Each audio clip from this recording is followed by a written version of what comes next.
Hi everyone, welcome back to my channel. This is Prepping by Faith, and today we are going to be discussing blizzard safety, and particularly blizzard safety concerning our vehicles. Now, before we even get into this video, I just wanted to mention that if you have the ability to stay home and you're in those kind of conditions, do so. Do not risk it. Do not take chances. If you can work from home, do it.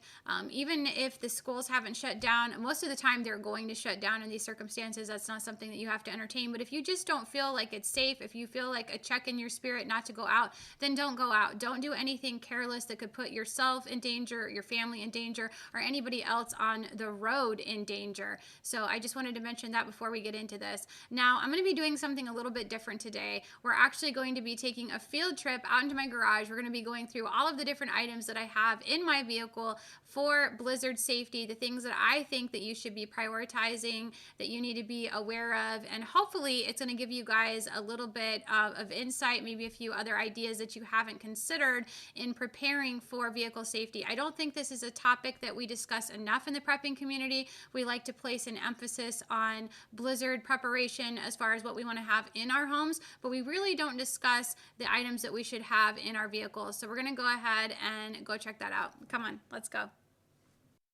Okay guys, so let's just go ahead and jump right into this. I apologize that my car is absolutely filthy. We haven't cleaned it since we have been moving and doing all the things that we've been doing this year.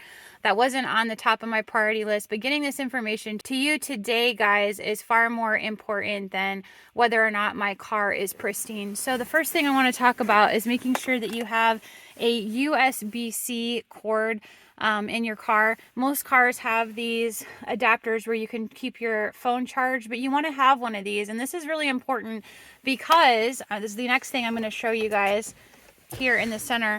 If you have one of these tools, which you definitely should have in your car as well, a little battery power bank, this is going to be absolutely useless to you without this. So I want to mention that. I think it's really, really important. Don't just grab one of these, throw it in your car and think you're good to go. You also want to make sure you're taking this out and periodically charging it.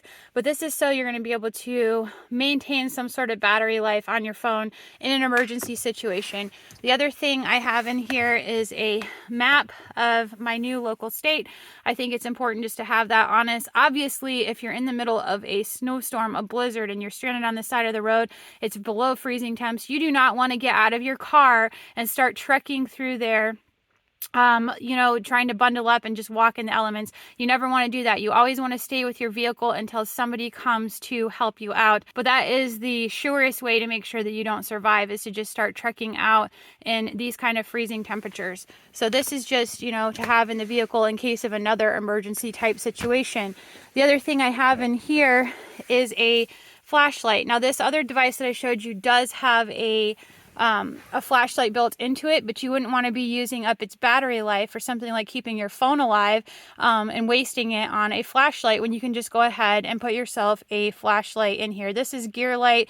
This is a tactical flashlight. It's a pretty nice little flashlight. I'm not going to turn it on, and the reason I'm not going to show you guys that is because I have actually kept the batteries on here separate from that for you. I have wrapped them up.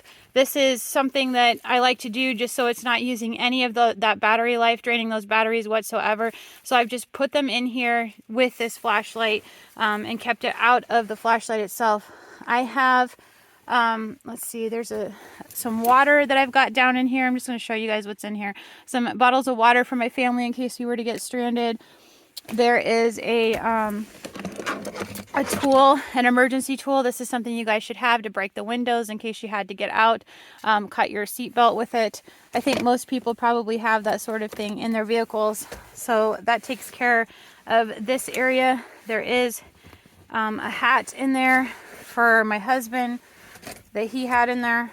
I have put together a whole entire bag of snacks in case we were to get stranded. I think this is important to have on us. Obviously, something high protein would be nice to have in here as well. I would focus on you know, whatever it is that your family likes to enjoy, because in an emergency situation, you're not going to want to have things in there that no one is going to really want to eat. You want something that's going to give them fuel, give them energy, but also bring some sort of a comfort in that situation, especially when you have children.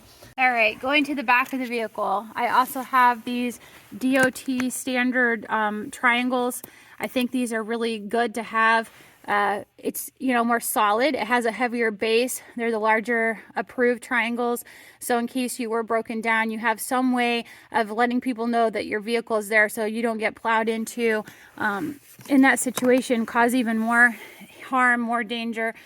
I have a bunch of gloves here, different gloves, different hats, things I've tried to shove in this space.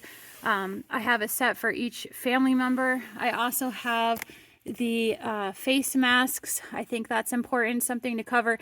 For the girls and it's a scarf type thing that will come around your face and cover your nose and your mouth. That way you can protect yourself with as many layers as possible. I do have in here some hot hands, hand warmers. I think this is a good one too, to help keep you warmer longer. You could also throw some toe warmers in here if you wanted to. And then in the center here, I keep some blankets. This blanket is specifically made for colder weather. So it's insulated. It has the ability to resist the elements. I would really look into that sort of a blanket for your vehicle, something of that nature, or a wool blanket. You don't want to just put regular blankets. I mean, you could, but you're going to need a lot more of them.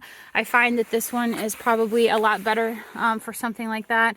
Obviously, like I said, more hats. This is the item that I was talking about. I'm sure you guys have seen these, where it's just kind of an open concept. You can put it over your head, and then you kind of like it'll go over your neck, keep your neck warm, and then you pull it up over your nose and mouth to keep that area warm as well. And I have one in the car for everyone. Having something like a bottle of de-icer, you know, to thaw out that ice really fast, and then a scraper.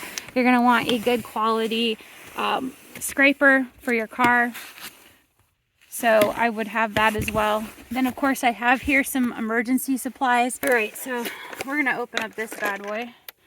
This is just, you know, different tools and things that you could possibly need. Screwdriver, that sort of thing. Repair, to be able to get under your hood. I've been in a situation before where we couldn't get to different compartments inside the vehicle, and this is really a useful tool when you're trying to get under your hood and look at something. You need to at least have some basic tools to be able to open anything up and do anything with it and get to specific areas in your vehicle. So I would suggest having something like that on hand. This is an emergency little first aid kit. It's nothing big, it's nothing, you know, amazing, but it's, you know, just a basic little first aid kit. I think it's like a 163-piece kit. Going back here, we also have this is a AAA kit. We've had this one for a long time. It's a winter safety kit, so it has your folding shovel so that you can dig out. It also has some gloves, a scarf, a hat, things like that, of that nature in there. It lists everything right here for you. Batteries, a flashlight, ice scraper, a whistle and lanyard, up to 6-hour emergency candles, a survival blanket, which is like a Mylar blanket, waterproof matches, hand warmer packs, more of those, and then a few first aid supplies. So this is something good that you can throw in your car if you're not wanting to go to the trouble of building your own. I still suggest adding some other things yourself. And then this is what I think is really important as well. So I have here a Halo air bolt. Now this you're going to want to charge up, check on it, make sure it's ready to go. But this will actually go ahead and restart your battery for you. If your battery were to not start, you couldn't start your car, and you're out in the middle of freezing temperatures in the back of a cold parking lot and you can't get going, this will take care of that. It will also inflate your tires. So this is something that you can look into. I think it's really a handy gadget to have. And I think it's important, guys, that we have more conversations like this, that we talk more about the things, the emergency supplies we need to have inside of our vehicles, because with these cold temperatures, the chances of you getting stranded in your vehicle are a lot higher. You know, so this is something that we need to talk about if you were to get, you know, run off the road in a blizzard and you're trapped in your vehicle, you need to have some supplies on hand. And we don't talk about it enough in the prepping community. We like to talk about surviving situations and blizzards and freezing temperatures inside our homes and what we would do in our homes, but we also need to be talking about vehicle safety and the items that we should have in our vehicles. You could also put some chains in here for your cars, your tires. You could have some cat litter, sand, something like that. That's another thing.